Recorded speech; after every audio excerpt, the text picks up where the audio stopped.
Славче Митревски од Елшани, Охридско, скоро половина од својот живот го има посветено на правна борба за да си го одбрани своето наследеното. Славче, каков проблем имате вие?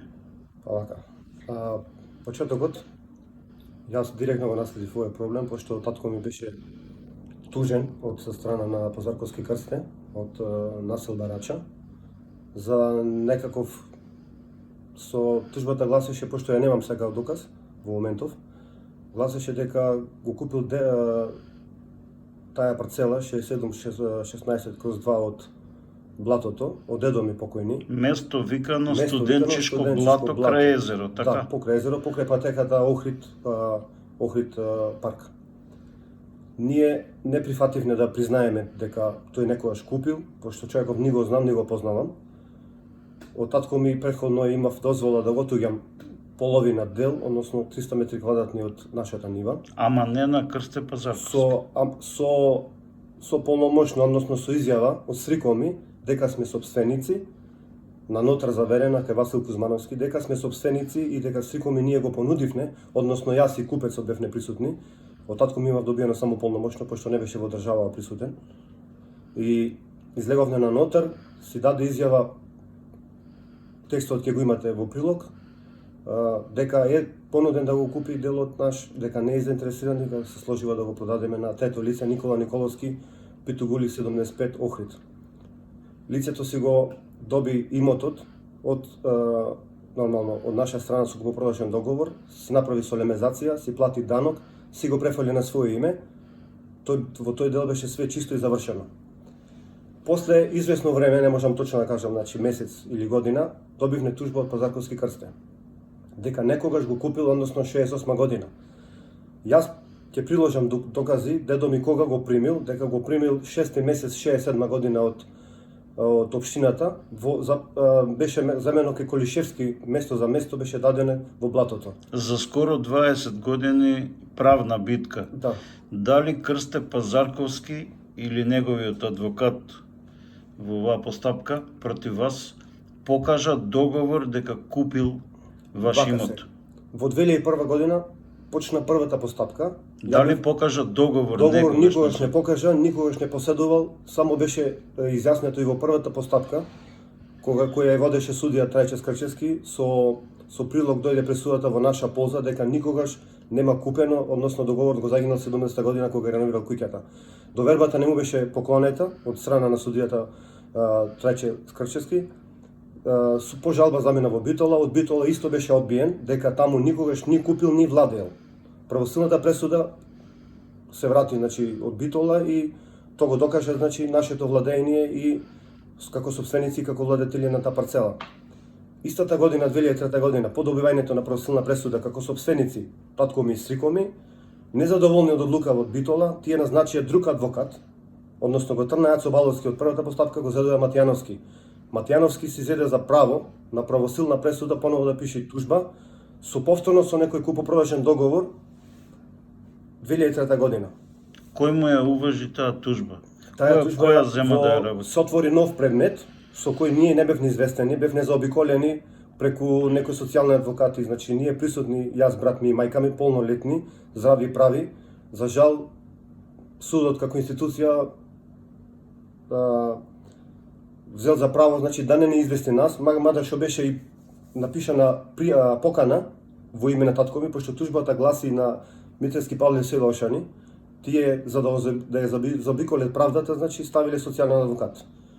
Постапката почнала без наше знаење, во меѓувреме. Вие сте присутни цело време? Цело време јас. Во Охрид и Охридско. Некој има доказ дека сме осудни, јас имав тогаш 21-2 години. Брат ми е 3 години помал од мене, мајка ми нормално, здрави прави. Доколку дојдеше покана дома, како што треба по закон, ако не направеа, значи, вакво заобиколување на правдата, тогаш ќе бевни културно дојдени со адвокат, како што имам ја и полномошно, имав и имам тогаш, и ќе беше многу поинаква правдата и нема да има овој проблем како што имам денес. Татко ви е во Америка во тој период. Беше тогаш тој период. Дури и да сакале таткови да го известат, можеле преку вас, така? Можеле преку нас, како и првата тужба што беше адресирана на Митревски Павле, и втората беше адресирана на Митревски Павле. Не знам како во 2001 година го најде татко ми преку мене, односно ја како полномошник, во вторава тужба, значи го заобиколија татко ми. По ваша проценка, кој е главниот актер во Па главниот актер е адвокатот. Ако Матјановски за Петар? да пишеш ти купопродажен договор, односно да не приложиш доказ, а јас ги приложувам сите валидни документи што треба да ги поседува еден човек како собственина на парцела или X работи, пресудена работа, да тврдиш нешто што не постои и судијата да го прифати то, мислам апсурдно е за име на правдата и да отрпаме во све толку години. Значи, тој втор процес, Втор процес така што е измислен, Да. во која фаза? Дали дојде до втора конечна правосилна пресуда? Вака сега, то беше завршено, два пати беше вратен на пресудата од Битола, односно пресудата од Карлевски, два пати замена Битола, два пати се врати. Третиот пат веќе потврдија правосилно дека татко ми, како собствени идеална половина, е обврзан да плати штета за постапките од дедо ми. А стрико ми цело време лажи и го признава делот како да е продаден, а цело време стои како собственик од друга страна. До кога е собственик вашиот стрик? Стрико ми е собственик до 18-та година, само месец, не знам. Пишане во катастар, така? Пишане во катастар, имам имотен лист, ќе го приложам во прилогот. А вашиот стрикот дали покажува купопродажен договор дека го продал неговиот дел? Не, нема.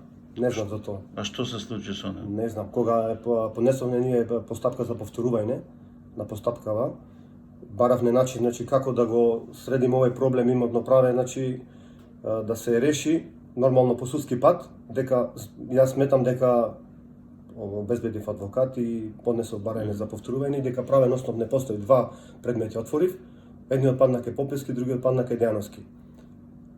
Тие двајца суди не најдоа, значи, сила да го реше тој проблем и остана све како што е. Од друга страна, Стрико ми факт е дека лаже, али со сите приложени документи никој не собра храброст да го стопира, да каже дека овој сведок лажно сведочи и да го отстранат како сведок. Значи, ако го отстранат како сведок, договор не постои. Сведоков не е валиден, му паѓа цела теза дека тие некогаш купиле, испомнува тука толку динари на тоа време, не знам колку со некоја револузирана цена да се врати цената. Тоа што татко ми беше обврзан со таа пресуда правосилно од Битола да плати 558.000 денари штета, дека лицево некогаш го купило, а вамо од друга страна има правосилна пресуда дека сме собственици и владетели. Како некој го купил, а овој има договор дека го купил тогаш, а нема доказ. Имате индици, дури ми покажавте и документи дека потписот на Крсте Пазарковски е фалсификуван. Па многу сумлив е, различен. Од некого. Јас како лаик пробав да вештачам. Ја известив и полицијата, организиран криминал, инспектор. Имате ли одговор од тој инспектор? Одговор немам, само ми беше кажано на моје повеќе пати, значи го страјкевав по улица, значи Како се вика достапен. инспекторот? Иван Буневски беше инспектор, моментално и началник. Пред прошла година бев исто се видов, барав доказ да Колку години немате од него одговор? Вака сега, тоа беше пред повеќе години поднесено барањето од моја страна. Имам сознание од негова страна дека пошол кај нотарката Тана Тополовска, го снимал потписот, што е во книгата, после тоа не превзеде никакви действија. И конкретно го застари предметот. 3 години помина и вика застарне предметот, немам што поќе да работам. Што се случува со семејството Пазарковски? Бидејќи Крсте починува 6 месец 2004 година. Од тогаш кој го води во нивно име? Вака, во меѓувреме нарочиште 2.11.2007 година по моје барање, односно мојот адвокат во тој момент беше побарано лицето Пазарковски Крсте каде се наоѓа во тој момент. Стана бранителот од Пазарковски Крсте дека лицето е починато од 6 месец 2004 година. Мислите на Матјановски? Матјановски, се извинувам. 3 години испадна дека лицево го застапува Пазарковски Крсте, Крсте Пазарковски починал 6 месец 2004 година. 3 години, иначе ние во магла се судиме. Тоа е незаконски, значи од 2006 година починато лице не сме да тужит. Фактички тој требаше да го пријави, односно и неговите синови, кои секое рочиште беа присутни до адвокатот, како бодигарди му седеа на адвокатот. Еден лево, еден десно. И цело време чекаја колку пари ќе му обезбеди, односно колку пари ќе му додели судот да земе од од татко ми да поборува. Има е назначено на ова постапка, има е назначено градежен вештак, Ѓорги Мандуловски, Јонче Петерски беше од земјоделски вештак. Значи цела борба му беше на нив што повеќе да добиеат по квадрат, која цена да ја добиеат, што поголема цена. Тие се мислам да се бореа да добиеат градежна парцела, дека таму е блато, таму не е, тај зелен појас заштитен, не е градежно земјиште.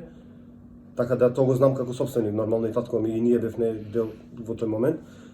Испадна дека е земјоделско земјиште, не знам која категорија и пишува во документите таму по колку денари му дадоа на квадрат и така ја добија сумата што треба татко ми да ја плати. Сакате да ми кажете дека се преиграле, дека направиле лоша проценка? Преиграле, заминаа премногу далеку, направија премногу повреди, све беше известен судот и во повторувањето и во другите постапки и обвинителство известено беше. Бобаравме и во обвинителство за вештачење исто за подписите со пријава НН лице.